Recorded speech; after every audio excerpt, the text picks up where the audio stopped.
Pada kesempatan kali ini kita akan membahas masih di ikatan kimia, yaitu tentang menggambarkan struktur Lewis. Ya. Jadi apa yang akan kita capai nanti, yaitu dapat menjelaskan apa itu struktur Lewis, kemudian dapat menggambarkan struktur Lewis itu sendiri pada suatu senyawa. Nah, ada prasyarat yang harus diingat terlebih dahulu, yaitu yang pertama konfigurasi elektron, yang kedua adalah elektron valensi. Jadi yang ini menjadi materi prasyarat untuk dapat lebih lancar dalam menuliskan atau menggambarkan struktur Lewis. Oke, seperti ini ya. Itu harus diingat kembali. Nah, apa itu struktur Lewis? Jadi struktur Lewis itu adalah penulisan dari atom-atom disertai dengan elektron valensinya, di mana elektron valensi ini dilambangkan dengan dot, titik, atau silang. Nah, itu umumnya. Jadi elektron valensinya dilambangkan dengan titik atau silang. Apakah boleh lambang lain? Boleh. Jadi pada umumnya dilambangkan dengan titik dan silang ya. Nah, contoh ini adalah struktur dari CH4. Nah, ini dilambangkan elektron valensi dari C itu dilambangkan dengan X silang. Kemudian elektron valensi dari H dilambangkan dengan dot atau titik ya. Oke, selanjutnya di sini adalah langkah-langkah menggambarkan struktur Lewis dari suatu senyawa. Kita ambil satu contoh struktur Lewis dari CCl4 ya. Di CCl4 di sini langkah pertama yang kita lakukan adalah gambarkan kerangka dari struktur Lewisnya. Bagaimana kerangkanya? Jadi CCl4 seperti itu.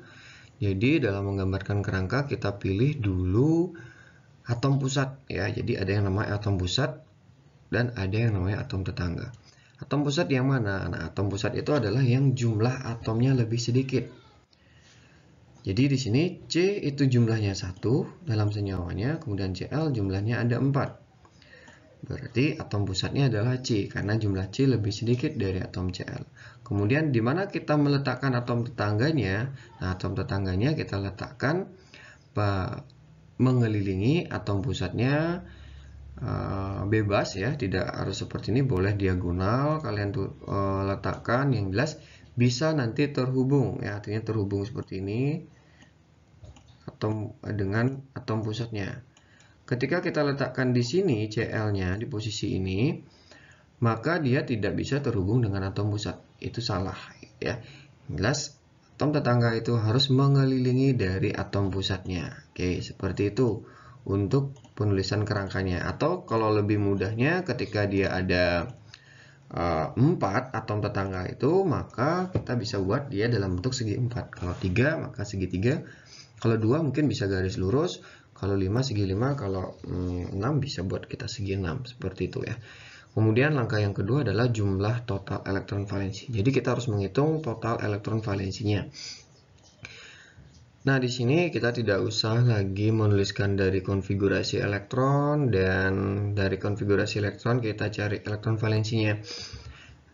Karena itu sudah dipelajari pada materi sebelumnya, tapi itu menjadi prasyaratnya, harus wajib sudah tahu. Nah, di sini kita hanya dengan tabel periodik langsung ya. Kalau dia golongan 1A, maka itu elektron valensinya 1. Kalau dia 2A, maka elektron valensinya 2. Kalau dia di sini 3A, maka elektron valensinya 3. Dan seterusnya. Untuk golongan A, elektron valensi sesuai dengan nomor dari golongannya. Nah, ini misalkan ya, atom karbon. Ya, karbon itu terletak di sini. Oke, ini ya, atom karbon. Dia di golongan 4A, maka elektron valensinya 4. Kemudian Cl di sini dia golongan 7A, berarti elektron valensinya 7. Kemudian langkah selanjutnya adalah kita tinggal kalikan dengan jumlah atom yang ada pada senyawanya.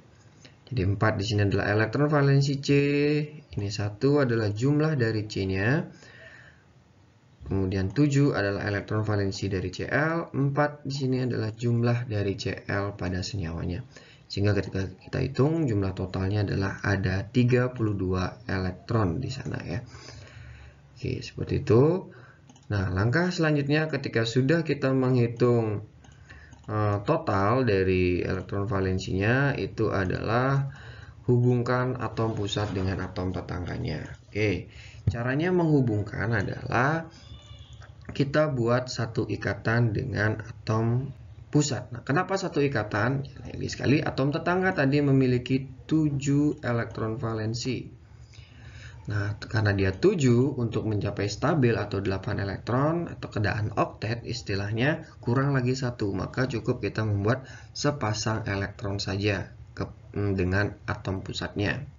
Seperti ini ya, jadi 1 aja. Nah, misalkan kalau elektron valensi dari atom tetangganya ada 6, maka kita buat 2 pasang ikatan antara atom pusatnya. Jadi ada 2 titik-titik, ada 4 elektron istilahnya yang berada di antara atom pusat dengan atom tetangga. Seperti itu ya. Jadi sangat berpengaruh nanti elektron valensi dari atom tetangganya, kalian tahu. Tapi umumnya kebanyakan memang elektron valensinya 7 ya. Tapi yang elektron valensinya 6 itu misalkan kayak oksigen gitu ya. Jadi kalau ketika ketemu oksigen berarti arahkan atau kita buat ikatan rangkap 2 di sana. Oke, selanjutnya adalah lengkapi elektron valensi masing-masing atom tetangga. Nah, atom tetangga tadi memiliki atau Cl di sini 7, sedangkan kita baru menuliskan 1 ya. Yang kuning itu ya, 1. Berarti kita lengkapi di mana? Ya, kita lengkapi dia berpasangan, harus berpasangan. Kemudian pada sisi-sisi yang lainnya. Jadi seperti itu ya. Jadi dia harus berpasangan, kemudian pada sisi yang lainnya gitu ya, di antara atom Cl. Nah, ketika seperti ini kita mendapat 2 jenis pasangan elektron ya. Yang ini ya. Jadi ini yang namanya PEI, pasangan elektron ikatan. Kemudian yang ini namanya pasangan elektron bebas. Jadi pasangan elektron bebas itu adalah pasangan elektron yang tidak digunakan berikatan dengan atom lain. Kalau dia PI berarti dia digunakan berikatan dengan atom lain gitu ya.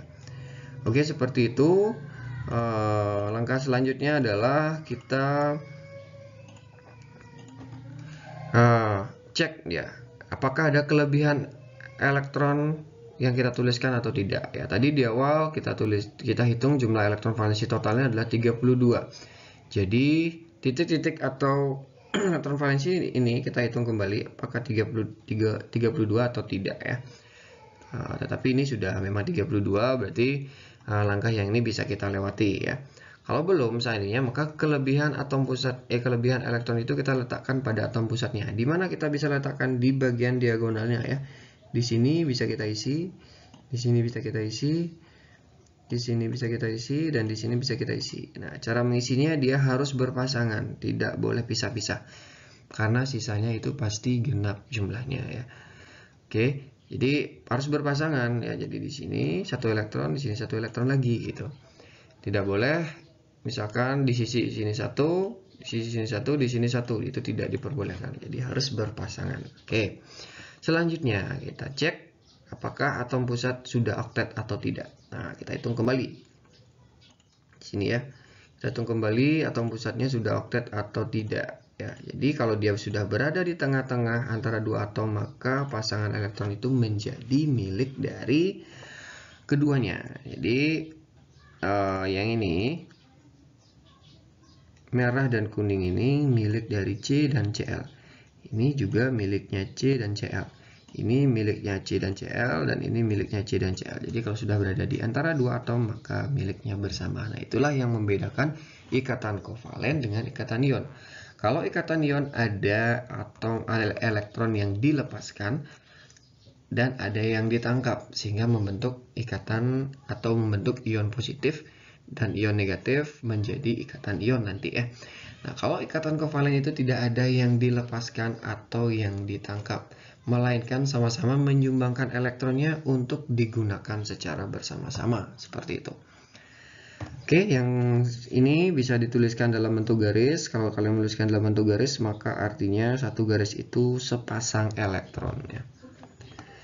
Oke, syarat yang berikutnya adalah nanti ketika ketemu atom pusatnya itu adalah atom-atom pada periode ketiga itu diperbolehkan lebih dari oktet. Ingat katanya lebih dari oktet, artinya setelah kita hitung atom pusatnya ini bisa dia 10 gitu ya.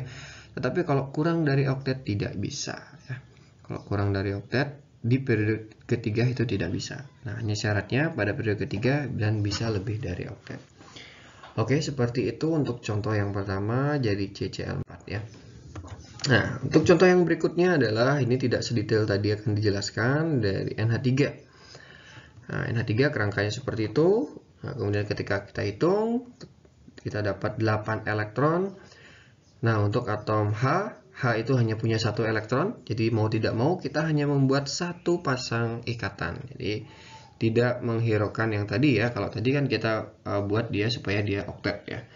Jadi kurangnya lagi berapa? Kalau Cl maka kurang lagi 7 gitu ya.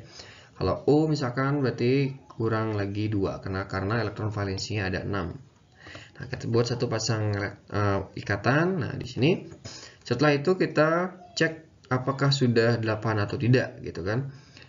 Di ini baru ada 6 elektron yang kita tuliskan, berarti kelebihannya kita taruh di atom pusat ya, seperti tadi ya.